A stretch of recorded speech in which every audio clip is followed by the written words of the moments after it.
I am, like, anybody who knows me, like, I'm the worst, like, the biggest stoner of all, and it might go back to the neurodivergence where I just don't feel very comfortable around people. So when I'm around them, like, instead of talking or doing whatever would be normal, I just keep smoking like crazy.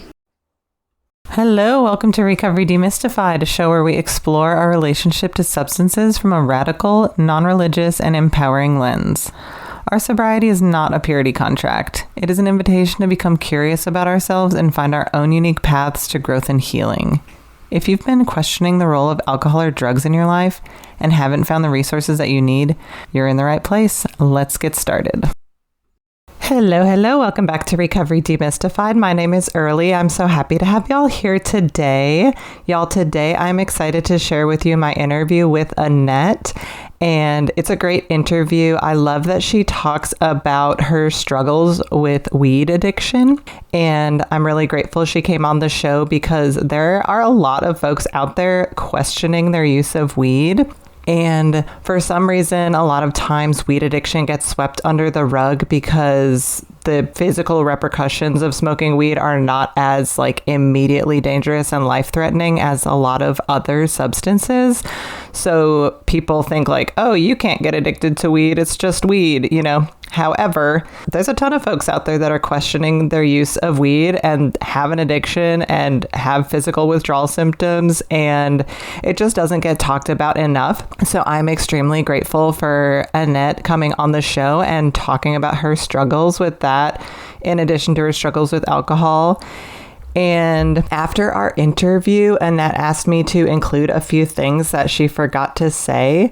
And one thing is she mentioned at the end when I asked her what she would tell someone in their deepest, darkest hour of addiction, that she would say that the priority should be personal wellness, not productivity, because she went through a phase in early recovery where she was focused on productivity as her main goal. But a lot of times we can, especially with neurodivergent folks, we can mask a lot of our discomfort with using substances before we do anything. And sometimes we're masking our exhaustion. And she suggests slowing down if you need to, and finding a new rhythm that works better for you, and not just using sobriety as a transfer over to being overly productive as a coping skill. Not that there's anything wrong with productivity, but we need to honor rest as well. And then also she mentioned that she felt she couldn't answer well what the consequences that weed and alcohol were having on her life. And she mentioned in the text message that constant humiliation, being the main person to get drunk and completely out of character, confused people and embarrassed her. She felt held back from music, exercise, reading books, writing, crafting, cooking, organizing and cleaning, and being a present mother and wife. And she started to get the sneaking sense that if she used those things as her main coping mechanisms or focus, rather than substances at the center of her life, that things would happen more naturally and not as a side quest after getting high, and that weed made her very tired. She also started having physical allergic reactions to weed and had a hard time coming to the conclusion that it was weed and that she would blame it on gluten, when it was really obvious to her the whole time that it was an allergic reaction to weed. And she also was mentioning being excited about using her acupuncture skills in detox facilities, which I think is really cool. There's not a ton of holistic options for people that are in detox, and different therapeutic modalities are really cool and should be included if that's something that people are interested in. And I think acupuncture is really therapeutic in so many different ways. So I think that is really cool. And I think y'all are going to love this episode. And if you have a weed addiction and you want to come tell your story on this show, send me an email, info@recoverydemystified.com. And also, if this show helps you in any way, it would be extremely helpful in the spirit of reciprocity if you would hit the subscribe button, rate and review, or perhaps join our tiny and growing Patreon community. That would be massively helpful for me. Also, if this episode makes you think of someone, share it with a friend. And I am still taking on a few more one-on-one coaching clients right now. So if you're interested in applying some of the skills I talk about in your own life in a personalized way, I would be super stoked to do a free 20-minute consultation, and links to any and everything is down in the description. And without further ado, here is my interview with Annette. Hello, Annette. How are you doing today? Hi, Early. I'm doing well. How about yourself? I'm doing good. Will you start by introducing yourself to the audience? Let them know your pronouns and just a little bit about yourself. Yes. My name is Annette, and I go by she, they. I'm an acupuncturist by profession and yoga instructor. And I think that those things have led a lot to my mental health and addiction recovery, being in those fields. So. Very cool. Well, I'm so happy to have you on the show today. We're here to talk about your story with addiction and recovery. So I'm curious what it was like for you to be a little kid, maybe some of your first encounters with substances, when things got bad, and then where you're at today. So just start wherever you'd like. All right. So I started out as a little kid whose parents weren't married. They lived together for the first 3 years, but I feel like it was pretty tumultuous. And when I was 3, I remember sitting on the kitchen table and helping my mom put mason jars, I think it was, in paper, and telling my dad, we're leaving, because it really didn't like him. He would do stuff like turn off the TV when my mom was watching, I can't remember, Matlock or something, and tell her, you don't need to be watching that crap. And I just really didn't like the way that he treated her at times like that. And that's the only specific thing I can remember about not liking him. But then my mom and I moved into an apartment about 20 minutes away, and I was really happy. I thought I was never going to have to see him again. And I remember sitting on an igloo cooler in the apartment across from an old dairy with a big silo, and just eating raisins with a baby spoon out of a little hospital plastic dish, because my mom was a nurse. I think she hadn't graduated yet. She was still a nurse's aide. And so when I realized that I was going to have to see my dad again, I was kind of disappointed. And I felt like it was really weird, that he would just come pick me up and take me swimming. But I guess after a while I got used to it, and we would do things like bake banana muffins. And I sort of started liking my dad. But then when I was 5, he met a woman who I didn't know at the time had a really big history with drugs and alcohol. And I remember going over to the house and meeting them, and my stepbrother and sister, and watching Anne of Green Gables with this really conservative Christian family. The mom wore skirts and had really long hair, and come to find out later that she used to party with my stepmom, and that was the connection.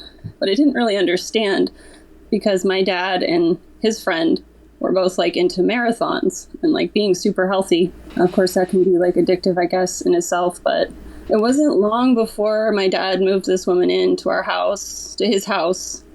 And he asked me eventually, if it was okay, or if I minded, I guess before that. And as a little kid, it was I didn't feel like I could say no. I didn't feel like I had the authority to tell my dad no. How old were you at that time?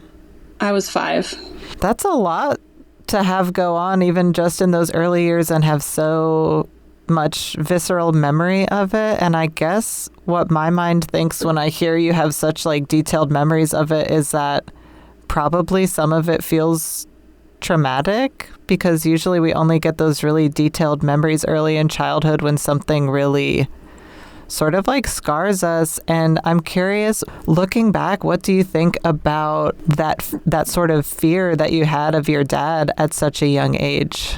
Well, that's really just what you said about the memory. It's interesting, because my mom, there's been times where she's I don't believe that you remember that. She doesn't believe that I have such a good memory. And I didn't really understand why I do. I don't really understand why I do. I know some people do. So that helps a lot.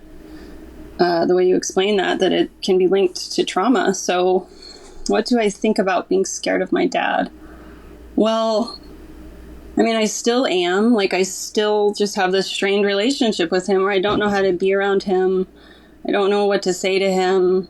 And I guess more as a little kid, one thing I remember is when he would actually come into the house, like he was such a workaholic who worked at home, when he would actually be in the living room and lay down on the floor, like with his knee and, one knee up and the other one across, like the tailor sit, and just be like resting there, I would go run and like dive bomb him onto his belly, because I wanted the connection. And it was always like, oh no, like, please don't.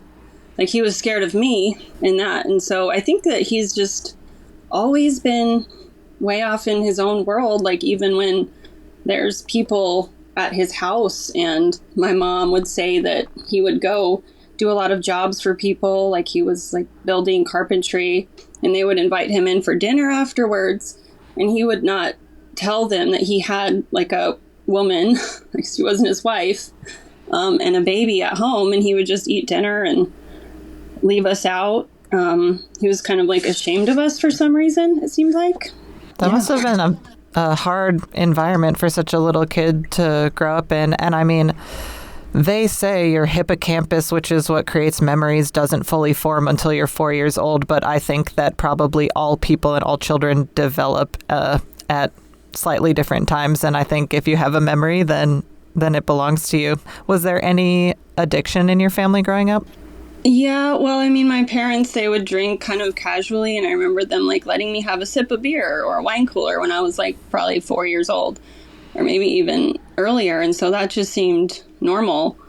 And I didn't really think it was an issue until I was old enough to notice. And the first thing that happened was my stepmom, that they ended up getting married when I was around 8. So she lived there with her kids for some years. There was some like stuff that happened there. I don't know if I want to get into with like abuse there with the stepfamily towards me. And maybe I won't, because it's pretty obvious who they are.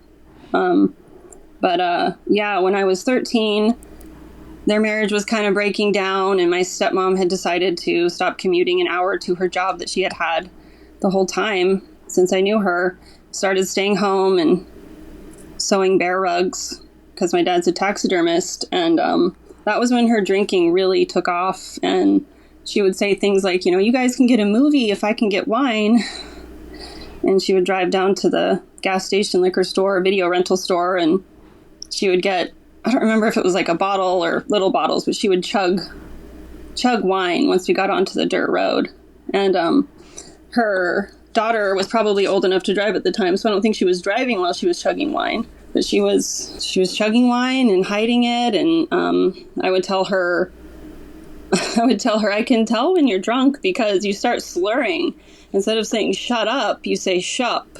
And she felt really ashamed by that and didn't like that I could see that, but I totally could see that. And it wasn't much longer before I was sitting at the kitchen table again with her, and my stepbrother and sister were off visiting neighbor friends, and she was looking at apartments, and I was like so happy that she was getting to leave him, just like my mom. 10 years later, much more grown up, I was like encouraging her to leave, and really hoping that that was going to be good for her. And it ended up not being good for her. She ended up like drinking way worse and meeting a guy that was like a big drug dealer in town, and doing like a cocaine dealer. And she ended up totaling her brand new truck that she had got like after the divorce, and doing stuff like calling my dad like, I'm drunk, help me, I need you to help me. And he would go pick her up and bring her home to his house and think that like they were getting back together, but really she was just so wasted. And eventually, trigger warning of sexual assault, like she ended up being sexually assaulted by, I believe, this drug dealer man, and beaten up, and turned around and blamed my dad on it. Yeah. And this is all stuff that was happening when you're around the age of 13? Yeah. Yeah. So, I mean, that's a pretty heavy load of stuff to be aware of at that age, and being in families that continue to get divorced. Do you remember how you felt at that time? I remember I just wanted to party. My stepbrother and sister, they were living in town, and, their mom wasn't really being a mom, and we had started smoking cigarettes around the time we were 10, like sneaking away from the house out into the field. She would steal them from her dad or her grandpa or whatever. Their dad was kind of like a Hell's Angel, and I guess it's kind of irrelevant, but it was also, I guess, not. And so, that whole motorcycles and alcohol and cigarettes and party life, my stepmom really, I think, had loved that life before she met my dad. And so it was always seemed very glamorous, like Marlboros. And so I went and hung out with them sometimes. I got to go on one little getaway with them, and they're smoking cigarettes. And my stepmom was going to let us drink too, but we ended up ditching her and smoking cigarettes all around the hotel. I don't know exactly why we did that, but she was so mad when we got back that she didn't let us have any wine. So I was always trying to get away and party with them. I always thought that I might be able to get away and party with them, but my stepsister wasn't actually really that into partying. She just kind of was I'll have a little drink, or I'll have a little bit of weed, but I never smoked weed with her. I think she maybe had learned she didn't want to be like her mom, but I was just so ready to go all in with the partying, and I was just gosh, I wish they would invite me to a party. And there was this the first guy that I ever kissed. It was before the divorce, but I feel after they brought him over to my house and from a party, and he had been drinking, and I could smell it, I remember. And my mom was who's this creepy guy in your room? You're sitting on his lap. And I didn't get to go to the party again, and I was just so disappointed and so longing to go party. And I knew I felt I was being kept from it. My parents, at that point, my dad said they're bad influences, you're not allowed to hang out with them. And my best friend at the time was that's not right. Those your brother and sister. He shouldn't keep you from them. And I was I could see what she was saying, but I could also see where my dad was coming from, even though I didn't really like him. Yeah, I can relate to that a lot. I was grounded all the time in high school because I was always getting in trouble, but my parents would still let me go hang out with my cousin because it was family. But the thing about my cousin was that we would hang out and smoke weed and go and drink and stuff. So yeah, I mean, I see both sides of that, where it's okay, maybe they are leading you into a dangerous situation, but also it is your family and it would be weird to keep you from them. Do you remember why you wanted to party so bad? At that time, like I said, it was just really glamorous feeling. I loved. So the first time I ever drank was actually before the divorce, I believe, or maybe around that time, when my mom actually let my stepsister come with me, and we were house sitting, and my mom went to work because she was a nurse. She worked nights. So we were left alone all night in her friend's house with all this liquor, and me and my stepsister, leading up to it, was yeah, we're going to drink the liquor, because I knew that my mom's friend had this liquor. So when the night happened, it's oh yeah, let's drink the liquor. But my stepsister wasn't really, she was more all talk. She wasn't really wanting to get intoxicated, but I did. And I didn't really know how to drink liquor, but I knew how to drink beer because I'd had beer a little bit when I was a little kid. A sip of it here and there. So I drank 3 or 4 beers and got, really drunk, kind of for a kid. I remember just feeling oh, there's half of my head is there. I can only see half of my vision. That's kind of how I would describe it. And my mom, when she came home, I was kind of passed out up in the sunroom trying to pretend I was asleep. But I never slept. I was the kind of person just doesn't sleep at night. I stayed up as late as I possibly could, and she ended up blaming my stepsister and not believing at all that it was all me. So I just had this drive to get intoxicated and I guess escape who I was. What was your perception of yourself at that time that you were trying to escape from? I had always been told that I was quiet, like way too quiet.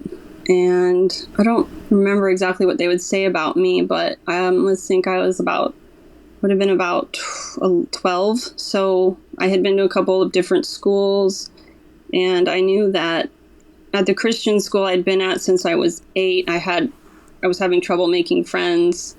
Like the first year I was there, I went to one girl's house to spend the night, and we were kind of talking crap all night about this other girl in class. And then later that night, she tells me, like, I actually had more fun hanging out with her than I did with you. And, like, we had just been, like, playing Barbies. I was like, I don't know what she's talking about. She's telling me that she had such a horrible time with me. So I guess I just, I felt that kind of like, I felt like I was boring and quiet, and like I needed a substance to, like, make me more interesting. Oof, yeah, that's really tough social rejection type of stuff to experience when you're a kid. And I feel like I've heard like a lot of different people on this show say similar things where it's like, if you get out there and party, then maybe you can get that social acceptance you've been longing for so long. And that's like, yeah, such a deep-seated need of human beings. And especially as kids, like the social rejection can feel so much more extra painful when we're kids.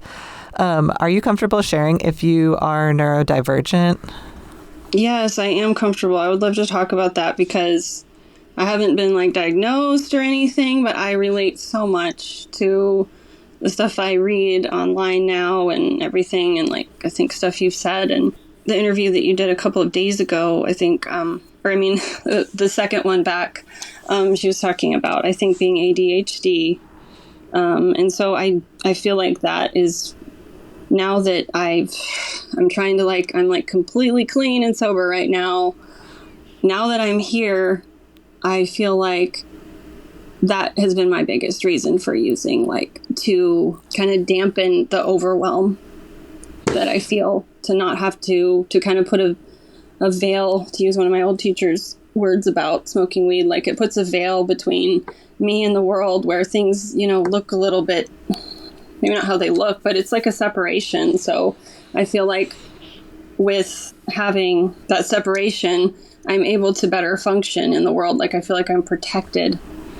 And so I feel like it's actually helped me function a lot. And I also wanted to talk about like the productivity thing. Like first thing my mom said when I told her like I'm finally going to quit is like, oh, doesn't it make you less motivated? And I feel like for me and for lots of people who are addicted to different things, it actually does really help. And that's why you do it. And, after using substances for maybe most of your life, I feel like, and I feel like it might be a neurodivergent thing to feel like you're at your best when you're on your substance and, you're just kind of flowing and you're not bogged down by all the trauma and all the ways you get triggered by people at every turn.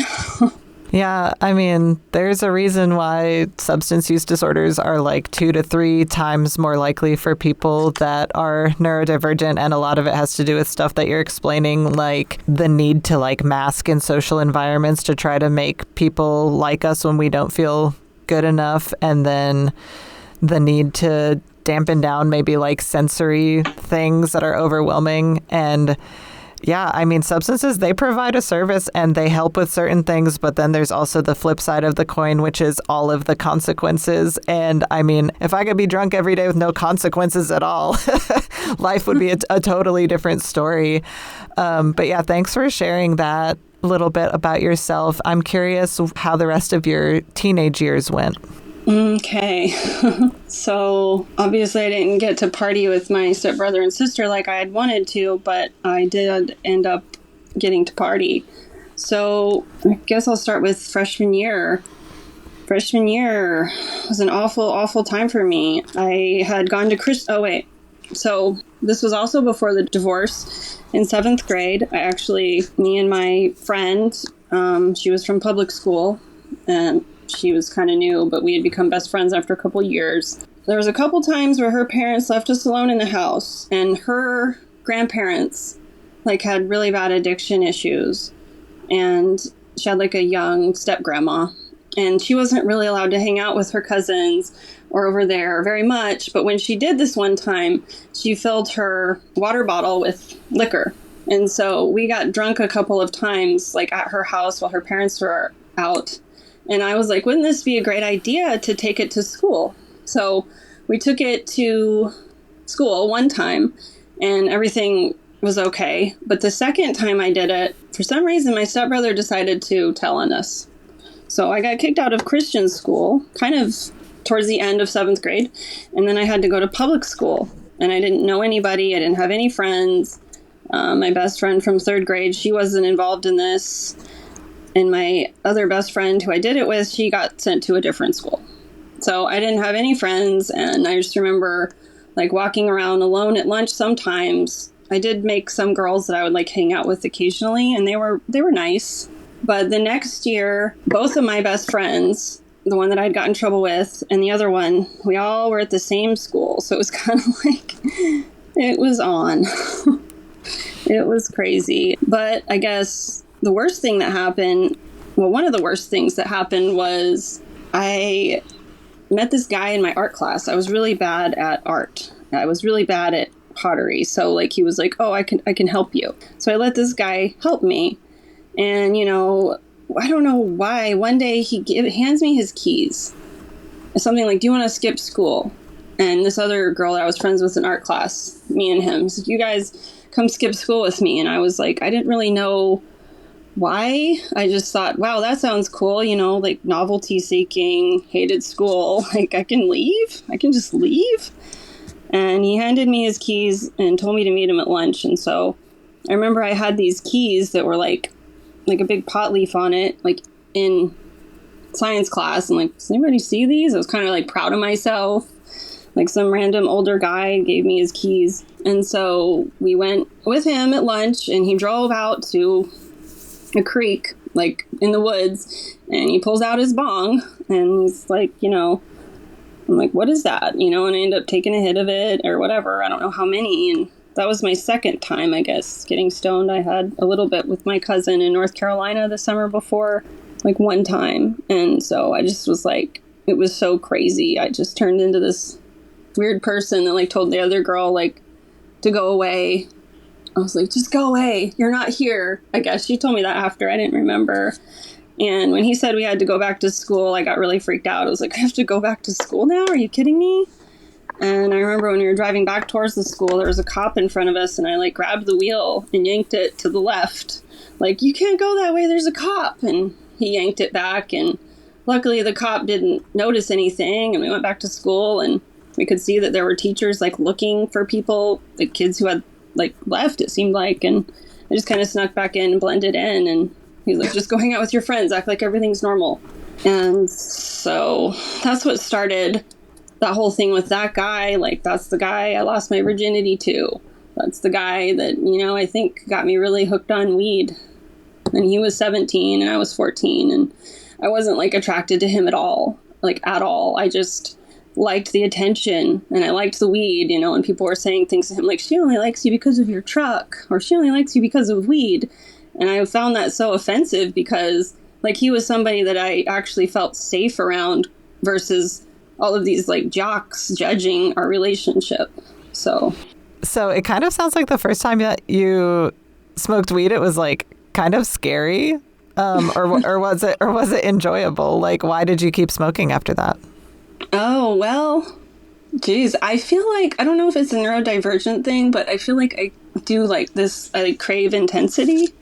Like, I thought it was exciting, like really exciting. I think, and maybe as a neurodivergent person, I really, really didn't like school and everything I'd been through, Christian school and getting kicked out and not having friends and just feeling really socially awkward. Like, I just loved the fact that I got to leave school and that like I got away with it.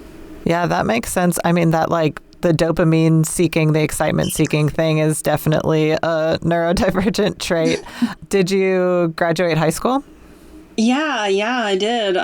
But, you know, I was very disengaged. I pretty much partied the whole time and got blackout drunk every weekend from like 15 on. And, you know, just had a reputation for, I was just like a party girl. I ended up having to switch out of that school because it was really pretty preppy school. And my best friend from third grade, she left. She's like, I don't like it here. Something ended up happening with us that was a really inappropriate, like, sex thing, and with some other people outside of school, and everybody at school ended up finding out, and like certain people wouldn't even like look at me anymore or talk to me anymore. And somebody even said something, I don't remember what she said, but I remember me and my best friend, like, she was like the most popular girl in our class, like saying something really nasty, and then me and my friend being like, I think something like, I don't respect you, I've lost respect for you. And then me and my friend being like, oh, I wish we could just go jump off the bridge right now. Oof. Yeah, that social rejection at that age is intense. So you skated through barely graduating high school. What happened after that? So after that, one night, me and my best friend again from third grade, we were getting drunk on liquor with one of our other friends who didn't party quite as hard, and like her boyfriend. And we just decided right then and there, like, I think maybe she was already going to go to California to live with her big sister, like to be roommates. And we decided right then and there that I decided I was going to, like, in 2 weeks, I'm leaving. We're going to California. So I was drunk when I made that decision. And I was also drunk when I flew down there.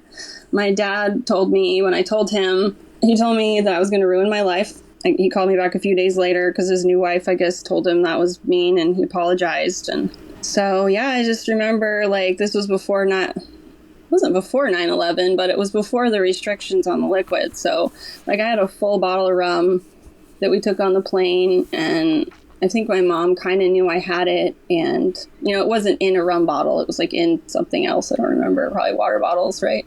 And, we were just getting wasted on the plane, and one of our high school teachers was sitting in the seat in front of us, and she was just, being sweet. We didn't really talk to her a lot, and we got down to Seattle, and we went and stayed at one of the international hostel, and I just got drunk like every night there until we ran out. And I just remember like falling asleep like on some British guy's lap that I met, and in the common area, and getting in trouble, like, you guys need to go, you guys can't sleep in here. And then after that, we took the Amtrak down to San Francisco and did the tourist thing there for a few days, and then went down to San Diego and lived there. And the first year, my mom moved down after the first year, but that first year it was just us living with her sister and her sister's boyfriend, and it was hard because I wasn't really used to living with people, and I grew up in a very like perfectionistic environment. And my best friend really didn't, even though I feel almost like I was fostered by her family a little bit. Like, I spent more time at her house growing up in high school than I did, feels like, with either of my parents. But like, she would do things like, oh, I don't need to clean the bathroom because I know Annette will. Like, it always felt like she was putting me down, and she would say things like, I just want to go out and be social. Like, I just want to go meet people. And I was like, I really don't, like, I was so overwhelmed being in Southern California. I really just wanted to like stay in my room. And I had actually quit smoking weed because it was giving me really bad social paranoia towards the end of high school. And so I was not doing that as much, but I was still like drinking every chance I got. And she ended up meeting this like boyfriend, and I was gonna hook up with him. Like, he got my number at a party, and then he ended up going out to like see Ozo Motley or something at a club, and we weren't old enough to get in. And when he came back from the club, I was wasted, laying on his roommate's bed because I had gone to go into the bathroom, and there was this guy and these two girls in there, like, hanging out, like, you want some whiskey? And that's like one of the last things I remember, is starting to drink whiskey with these people in the bathroom. It was like the toilet was behind a door, and they were sitting like in the sink area, just like drinking. So, he judged me like, oh, that's not somebody that I would date. Like, I don't like that kind of thing. So he immediately judged me and ended up dating her instead. And he was like dealing MDMA. And so we ended up doing that with him, and things like mushrooms. And it really did, I think, being around him and like his other hippie friends, it really started to teach me how to be like around people, because it started to show me like all of my like weird hang-ups, that they were just kind of like, why am I like this? Why did he like her better than me? And why are all these people at this party like not talking to me? Like, you know, he really looked down on alcohol, so it wasn't so much a part of the equation anymore. I started experimenting. Well, I mean, I had done most of those things, not MDMA before, but it was really a big shift for me. And what was the shift for you? Will you explain that a little bit more?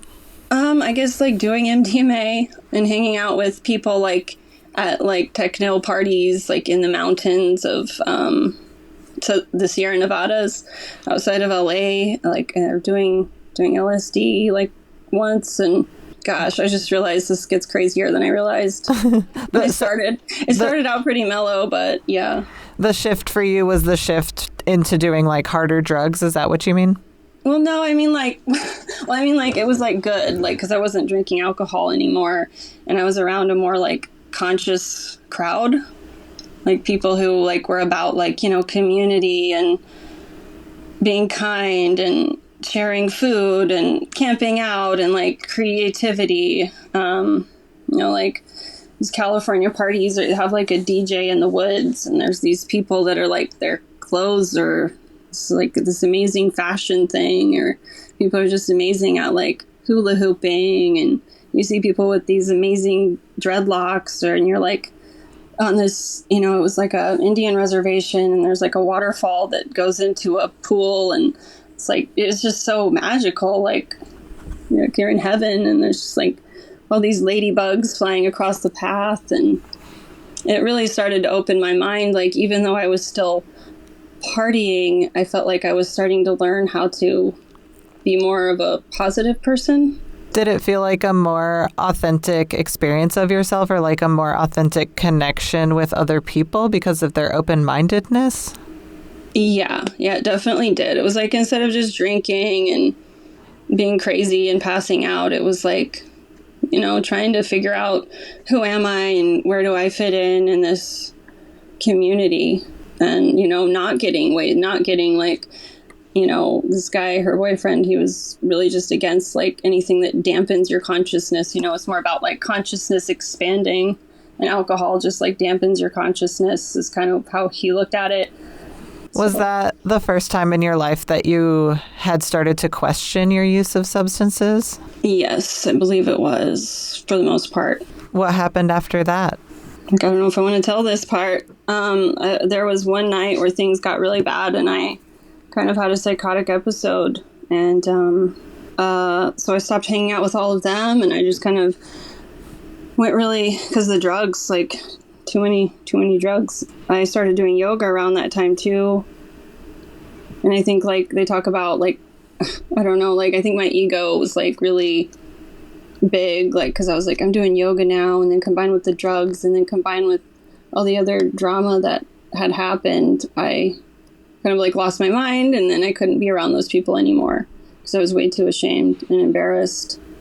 And I just started doing my own thing. I was in community college. I was going to the gym and doing a lot of yoga.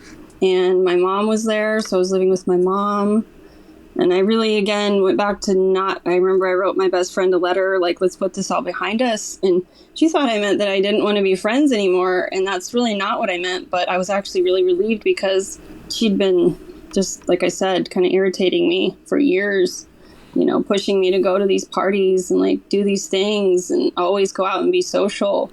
You know, like she didn't care if she lost her job because she was at a party. And I just thought that was so irresponsible, and I didn't admire that at all. So in community college, I met a group of friends through a teacher, a philosophy teacher, started having us over and like drinking and having fire and stuff. And I mean, so it was kind of like back to not using hard drugs anymore, just like drinking with friends. And I was a little bit worried about my drinking at that point. I remember telling a counselor about it, And she said, if you have more than 3 drinks, like next time you're at that party, you need to go to AA. And I was, that night at the party, this guy was like, have another drink, which one another drink? And I'm like, yeah, but if I have another one, I'll have to go to AA. And like, I'm like actually expecting these people to understand what I'm going through. And so I ended up having another one and then being like, oh, I guess I need to go to AA now. And I think I did go to AA. Somebody there offered to, gave me their number. And I just, at that point, like, I was really still like looking down on everybody there. Like, I didn't really think that I was like them. And I think that she could hear that when I called her. I was like, hey, it's from AA, haha. Like, this is weird, really awkward. I'm calling somebody from AA because, like, I don't have that problem. And she never called me back. And I'm curious about that, leaving that other friend group. It sounds like at the beginning when you started using the like MDMA and being involved in that community, that it was like sort of a consciousness expanding experience and that you were like gaining a lot from it. And then at some point it became detrimental to you. Can you talk a little bit about that flip, like when that happened? Is that when the psychotic episode happened, or what happened there? Well, so it ended up like a sexual thing, like a threesome with me and her and this guy.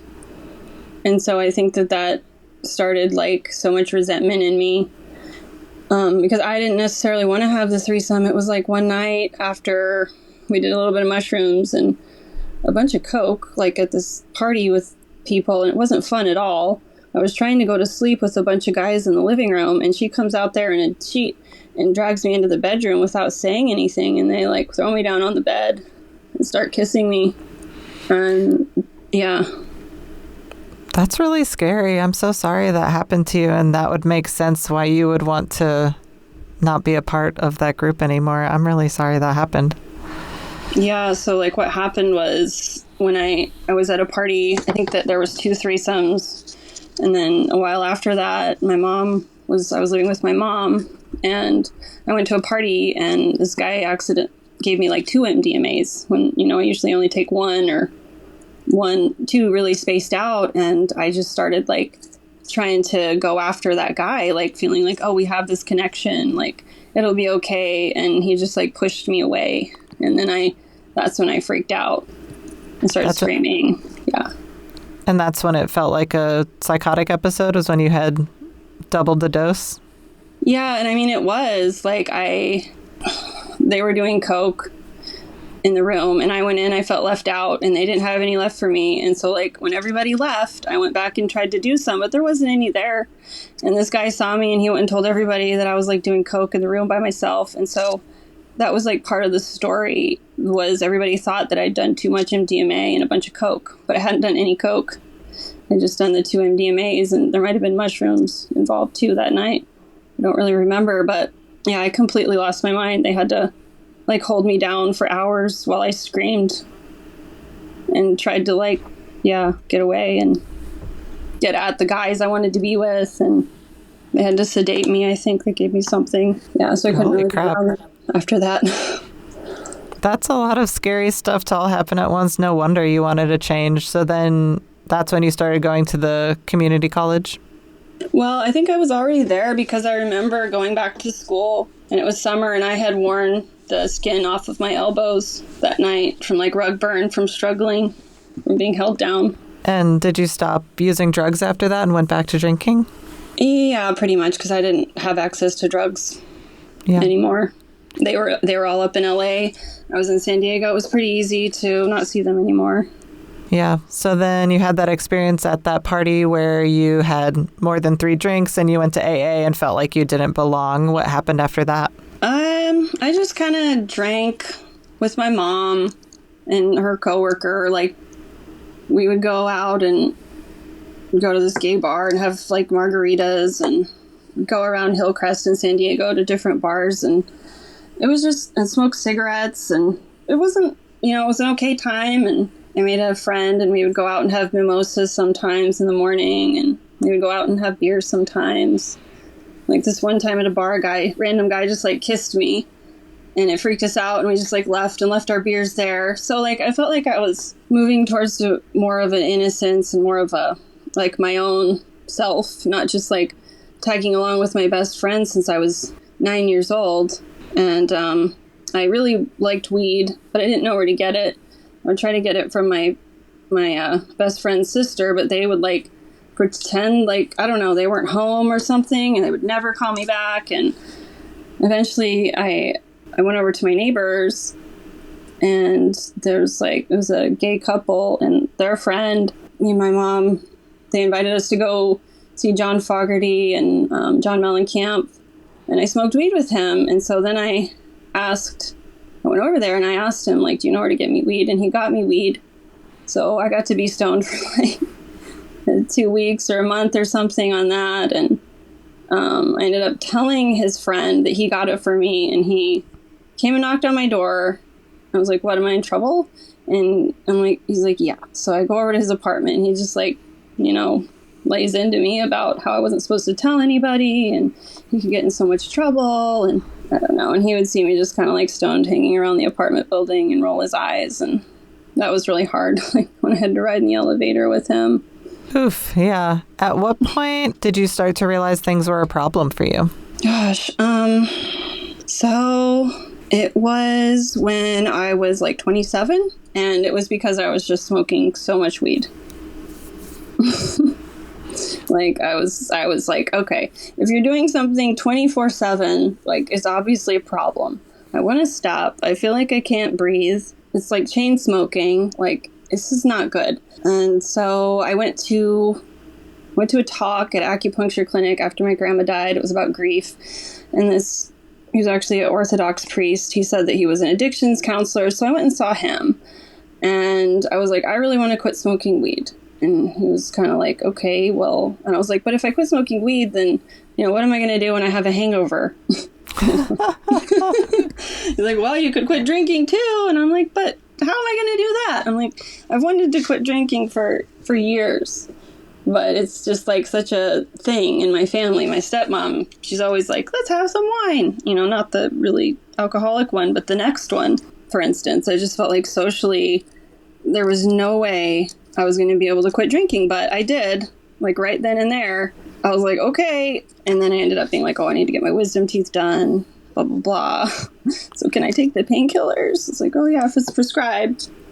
So I think that was my way of like trying to still use drugs a little bit. But, also he framed it like, well, now that you're not so high, now you are thinking about things you need to do. Like, your wisdom teeth are supposed to come out when you're like 18, and I was 27. So I did that. And actually one of my dad's friends did it. He didn't do like oral surgery. He just like popped them out. So I ended up getting nerve damage and like feeling like my front teeth were like in a vice for a long time, for like a month. So I started smoking again because I was like, well, how else am I going to deal with this? But I didn't start drinking again, and I didn't drink for like 15 years. So you had been questioning your use of alcohol before that. What made you want to quit drinking? I'm trying to remember, like, the first time I ever wanted to quit drinking. I remember there was this book that I got probably at the thrift store in my hometown that was, like, about not drinking. Like, something like no alcohol, like how people should never drink, and especially women shouldn't drink. It was, like, really old-fashioned-y, really dogmatic, but I was, like, really into it. And I was hanging out at my dad's. I would leave San Diego to go to my dad's for the summer, which my best friend thought was weird. Like, you don't even like your dad. Why do you want to do that? But I think I just wanted to be home. I wanted something to be familiar. And I remember saying to my stepmom, like, wouldn't it be cool to just, like, not drink at all? And she's like, no, like she couldn't picture it. But I think just hangovers. I think those are my main reason. Like, I really don't like hangovers. Like, when I have a hangover, like, some people, they have a hangover and they seem like their self, but me, I feel like it's like the end of the world, and I need to even laying in bed doesn't feel good. So I just don't like having a hangover and like not even being able to be comfortable in my own skin, no matter how hard I try. And there's probably other reasons. I mean, I've definitely had nights where I drink and really humiliating things happen. I've had all of that. So yeah, those like anxiety, shame over type of hangovers are just Oh my God. They're so debilitating. So you quit drinking for 15 years, but you kept smoking weed. Is that right? That's right. Yeah. Yeah. So did you start drinking again after 15 years, or is that just 15 years is up until now? I did start kind of so I don't know how you would frame this. And I drank one drink after my father-in-law died, because we were out Mexican with my stepmom, and I guess maybe being a people pleaser, I felt like she wanted me to have a drink with her because her husband had died. And so I did. I was like, oh, I'll have one too. And then I was like, well, that was weird. Why did I do that? I couldn't really make sense of it. And then, so the next time, 6 or 8 months later, that somebody presented me with a drink, it was at a friend's party that I went to every year. She has this party every year for all of her Leo friends and herself, really fancy ladies party where we do art and stuff. She starts to hand me this glass, and I'm like, oh, what is it? And she's like, oh, it's, limoncello. It's just a little bit of alcohol. And so I'm like, I don't want to be embarrassed, and I didn't know what to say. I never went around calling myself an alcoholic all those 15 years. And when I first stopped drinking, the common response was, oh, are you pregnant? And that's really annoying. That I can't even not drink without some lengthy explanation. So I had a couple drinks at that party, and I really didn't feel it at all because they were pretty weak. And it was just there was a lot of food. And then I went out with her again, another 8 months later for gumbo. And she's like, let's get drinks. So we got 2 drinks, and the second one was really weak. And then I went out to that same place with my mom about a year after that and did the same thing. And then last summer I was at a concert with my mom and somebody who we love the artist. And for some reason I was like, yeah, let's sit in the alcohol section. I just thought the alcohol section would probably be better, and the dry section would be off to the side or something. And so we're really close to the front row, and there's this lady in the seat next to me, and she's like, why aren't you guys drinking? And she's she's really drunk. And eventually she's like, have a drink, I'll buy it for you. And so I'm like, okay, fine. I give in. And then she goes with me to buy my drink. And then she goes, oh, I don't actually have any money. Okay, lady. Yeah, so then I buy my own drink. And then after drinking that drink, I'm all super buzzed. And I'm like, Mom, I asked my mom, can I have another beer? And she's just like, sure. What's the big deal? And as if she doesn't know that I'm trying not to drink for all this time. I don't know. And I go with the lady, and they're all like, no, everybody's shaking their head she can't have any more. No, it's for me. Yeah. I mean, did things spin out of control any of those times? No, they never did. But I ended up getting angry one night after being at a friend's house with my husband where they left me out. Everybody got a glass of wine but me. And on the way home to my husband, I was like, it's New Year's, ish, and I have this wizard cookbook that has these cocktails in it, and I just really kind of want to make a wizard cocktail. And I kept trying to convince him, that it was going to be okay, and he just kind of was like, huh? I don't really think that sounds okay. And then we get home, and I'm all mad, that I really wanted to go to the liquor store, and he's like, I didn't know you wanted to go to the liquor store that bad, jeez, and so I was mad. I went and laid down for 3 hours and went to sleep. And I was ultimately like, well, I think laying in bed for 3 hours is probably better than drinking. But I had him take me out. I eventually convinced him, I drink for all these other people. I want to go drink for myself. So a month ago, we went out to a bar and I had 2 drinks. And it's okay, I did that. Oh yeah. And I also, when I was in New York City, had 2 drinks, 2 Brooklyn ciders at Francis Tavern back in March. And I also had a beer on the plane. So it hasn't spun out of control, but kind of I, probably would eventually. It's kind of what alcohol does. Kind of makes it to where you don't have very good judgment. And it's really easy. 1 drink. Oh, just 1 more drink. Yeah. So I'm curious too what happened with weed the whole rest of the time. Like you said, you started smoking weed again after the botched dental surgery. did that go back to smoking 24/7? Yeah, it did. For, I think how long? I think about 8 years ago, 6 or 7 maybe, I decided I really want to quit smoking. I'm going to just do edibles. And so that was my big shift there. And it's like, I used to not even think anything other than smoking weed worked. Like, oh, brownies, yeah, that, like what, dabbing, none of that stuff works. But so I basically went on experimenting with edibles for a long time, and then dabbing, and then falling back into smoking sometimes.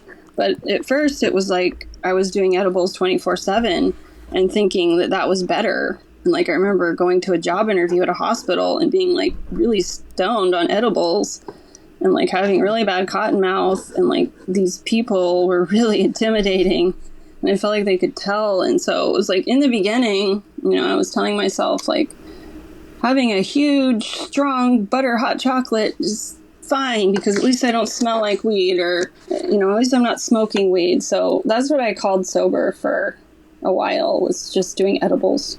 Is it because you were worried about the effect the actual physical smoke was having on your body? What's the difference there in your experience? Yeah, it was about the actual physical smoke, because I am, anybody who knows me, I'm the worst, the biggest stoner of all, and it might go back to the neurodivergence where I just don't feel very comfortable around people. So when I'm around them, instead of talking or doing whatever would be normal, I just keep smoking like crazy. Yeah. I'm curious, what prompted you to want to quit smoking weed or quit using cannabis at all? What were the negative repercussions? What were the problems you were experiencing? Why quit smoking weed if it was helping you in those ways? Yeah. So, I realized that I was getting really, really, really stoned on the edibles after a while. It took a while for me to realize how strong they were and how much I really was doing. And, I guess I wanted to quit. I always thought it would be cool to quit. I tried to quit, just being clean just sounds good. Sounds more simple. Why can't I be done with this thing? Why is it still hanging on? I went to this counselor and a long time ago, and it's still there, and it's California sober, is that really a thing? And I just really, really wanted to, and I couldn't. And one time when I tried, I was just having the sweats and feeling so anxious all weekend, and then one of my kids ended up getting hives, and it really freaked me out, and I was like, I gotta smoke a joint. And so that started it all over again. And so that's the most I had done until recently. And I think it's because I had an allergic reaction, honestly. So I don't know if that's oh my gosh, it wasn't really by choice, but I welcome that I'm having an allergic reaction. Last time I smoked, I've been having an issue with my lips getting really inflamed and red, and the area around my lips itchy and red, and I react to a lot of stuff. But last time I smoked, that happened immediately, and it was the worst I'd ever felt it. I had to take an antihistamine and put my non-steroidal cream on my lips, and it was so itchy, and I was and I had already said the day before that, I'm done, I'm gonna quit. Just because, I've been wanting to for so long. And then I was fuck it, I'm gonna go smoke. And I did. And that happened. And then the next day I was I guess I can't smoke.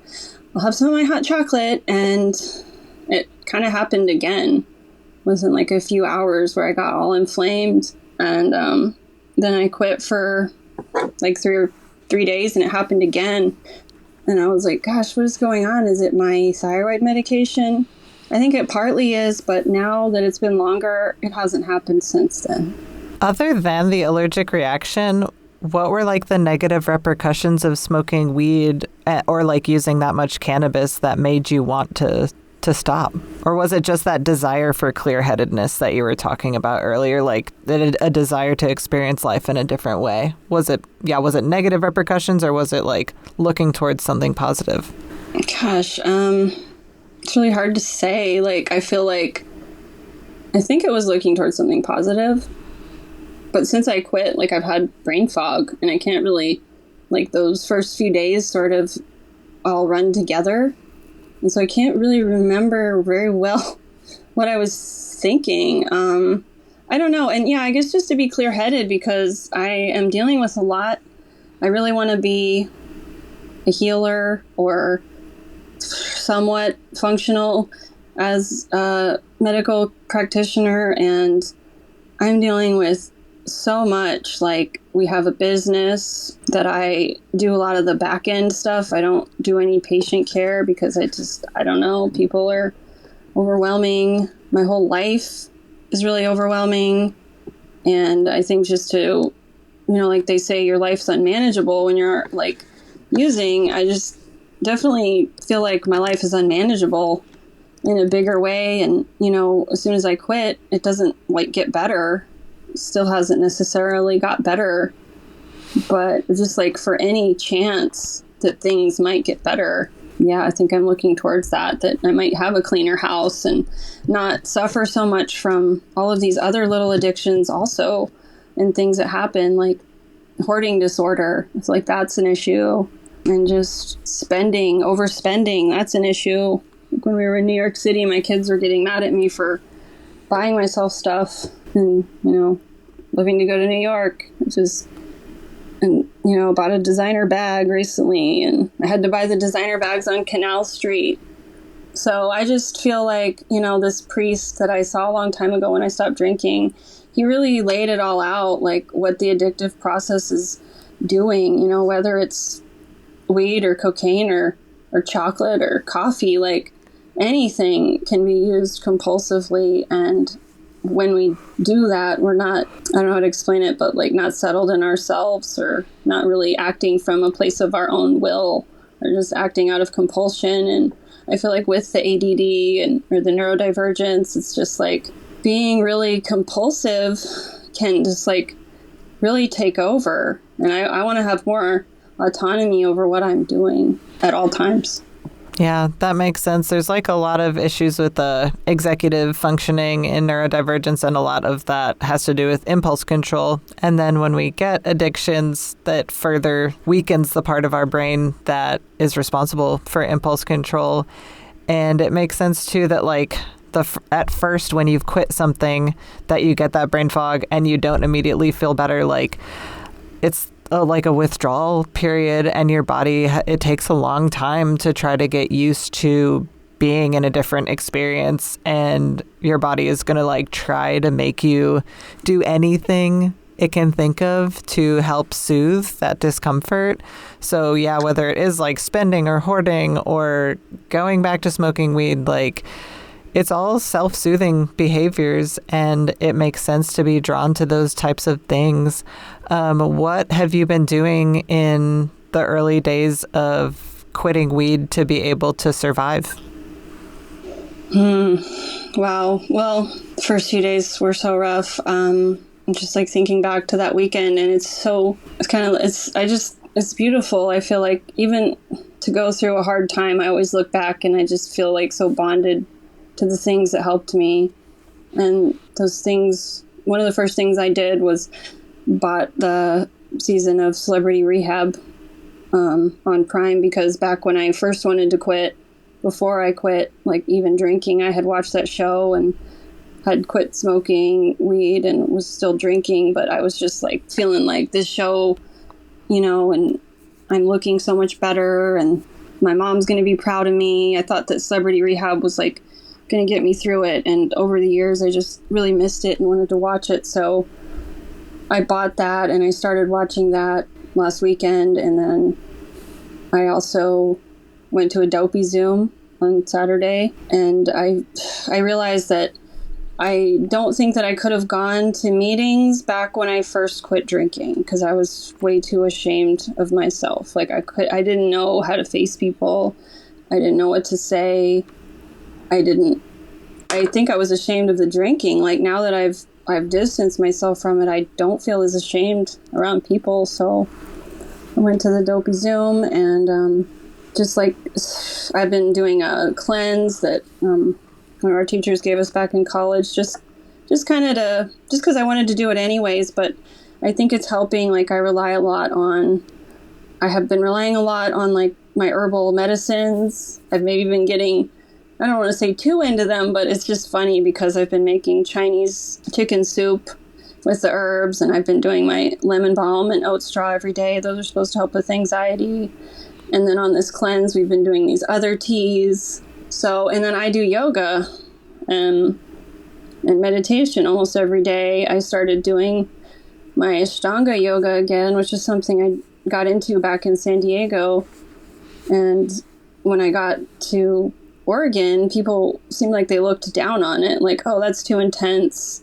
You shouldn't do that. It's bad for your joints.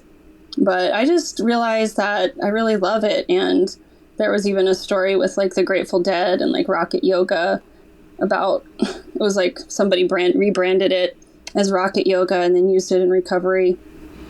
So, or for recovery in some way, I don't remember, but I joined an Ashtanga group that meets online every morning, and I did that a couple times, and I'm doing it by myself.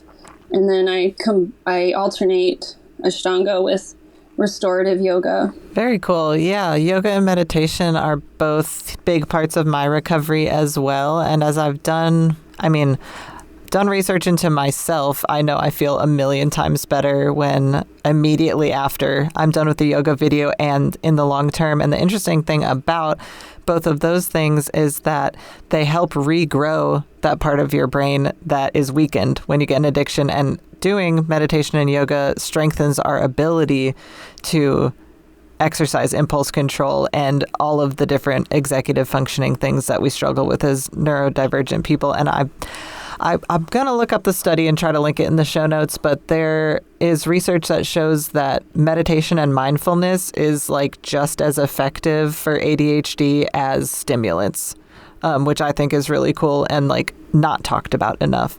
So I think you've got like an awesome set of skills for recovery. And how long has it been that you've been off weed and everything? I think it's been 11 days. Whoop, whoop. That's cool. Has it been like kind of the same the whole 11 days, or have you experienced any like growth and change points during that time?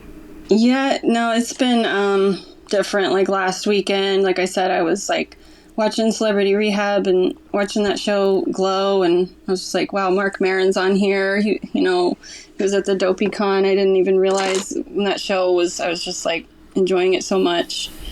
And I was also cooking, and my kitchen felt so scattered. I was just like, I could barely handle it. I was like, this is horrible. Like, how do I get through it?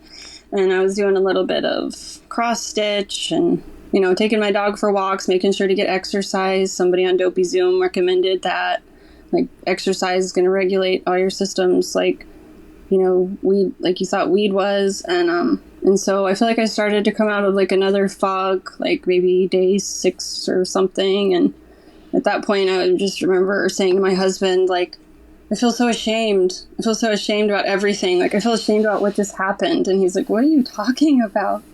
And so it was really cool to have that, like, come out and see that that it doesn't even make sense. Like, and that my shame is real, but it doesn't make sense. And then just like yesterday, I said, I'm starting to feel like less scattered. I'm starting to work with what two of my big issues I think are perfectionism and workaholism.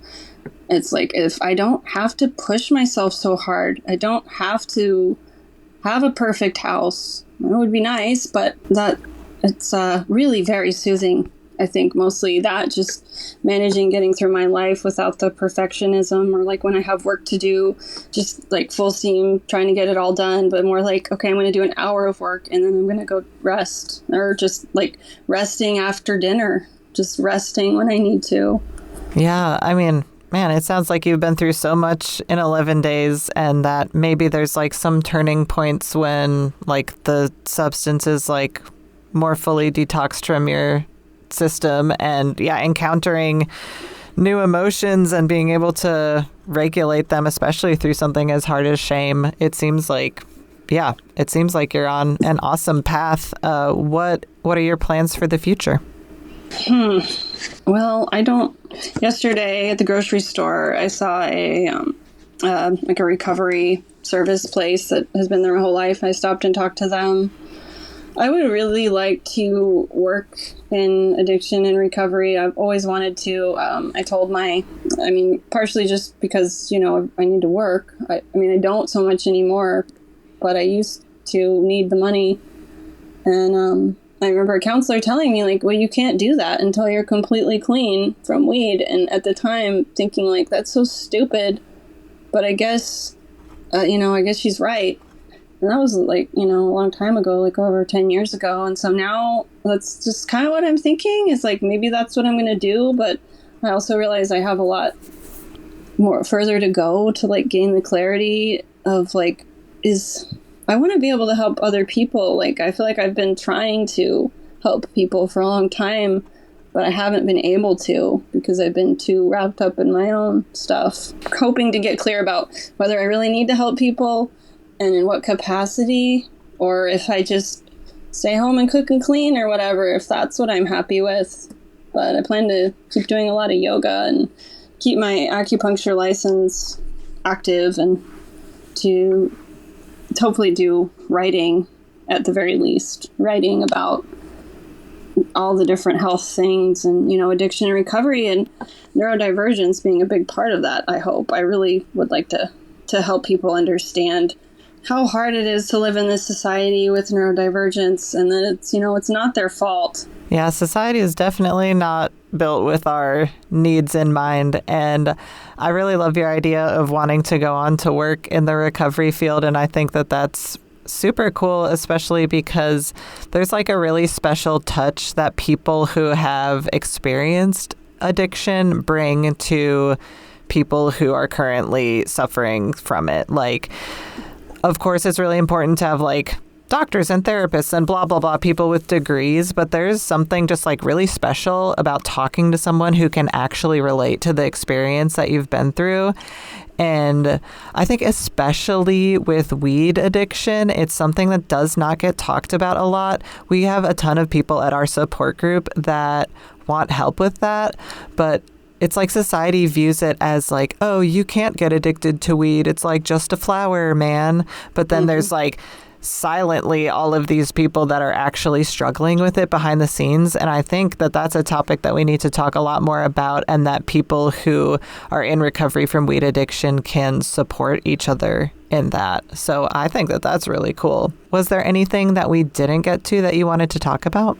Well, just a little bit more about that last part, like the fact that I, do have a professional degree, and I feel like that would be one of the most useful ways to use it would be to do acupuncture for detox. We learned in school a lot about the Lincoln Detox Center in the Bronx and back in the crack epidemic and the Black Panthers, the way that they would run clinics to help people. And it just really connected with me in the way that I grew up listening to rap and like Tupac, and that his stepdad, Mutulu Shakur, did acupuncture at the Lincoln Detox Center. And so I feel very fascinated and drawn to that in that way, almost like it's as exciting as, starting using back when I was like 12, because it's like full circle, like, wow, all of this rap music and stuff that influenced me in a way, there was some bad to it, but also like there's a lot of healing there. Yeah, what a cool way to be able to use your degree and be able to help people with acupuncture during detox. Was there anything else that we didn't get to that you wanted to talk about? I don't think so. I mean, I could have gone way more into detail about everything, of course, because we all... Yeah. I mean, we all have our whole lives, our entire stories. Okay, well, I usually end with the same two questions, and one is, what do you think people don't understand about addiction? People don't understand that some people are at their best when they're using, and it's probably because they've been using for so long, and they need compassion to be allowed to be who they are without the substance. They don't need to be shamed for using the substance because they're probably using it because they don't feel good enough in the first place. So yeah, that makes total sense. Thanks for sharing that. If you could speak to someone in the darkest days of their addiction, what would you say to them? I would say that I completely understand that you feel like you'll never make it out of this, and you probably have every reason in the world not to.